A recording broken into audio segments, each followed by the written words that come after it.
In the last lecture of this series, we will define the boundary conditions for the aerofoil geometry and the domain. So I will select the boundaries I want to define as the boundary conditions. For 2D cases, we will define the boundary conditions on the lines, or we call them edges. In 3D cases, we define the boundary conditions on the surface or surfaces. So I will select these 4 edges as the inlet, and similarly I will have the outlet at the end of the downstream of the aerofoil domain, and then I have the aerofoil itself as a boundary. So method is very simple. So you have to select the whatever boundaries you have, and then right click in the GUI or graphical display unit, and then click on the name selection and enter the name of the geometry or the boundaries, and then click on the generate.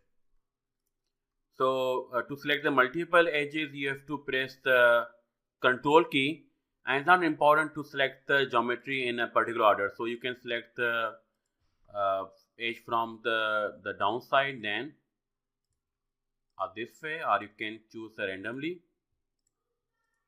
It doesn't matter. And after that, right click here in the screen and click on the name selection and put the name as the inlet, and then click on the generate.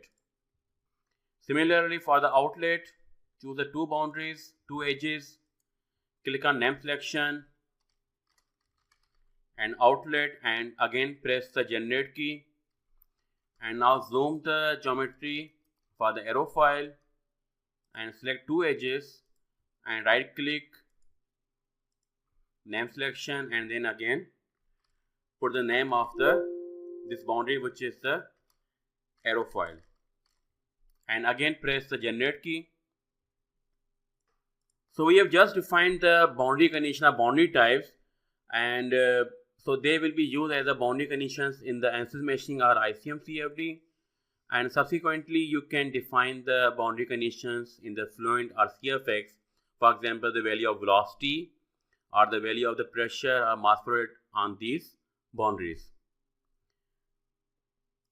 You can display the name selections in the graphics window, and also you can change the colors of the boundaries by choosing the option that the display by the name selection.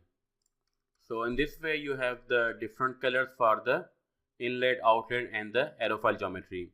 You can also select to instead of having the shaded interior exterior, you can just put the shaded exterior or the wireframe.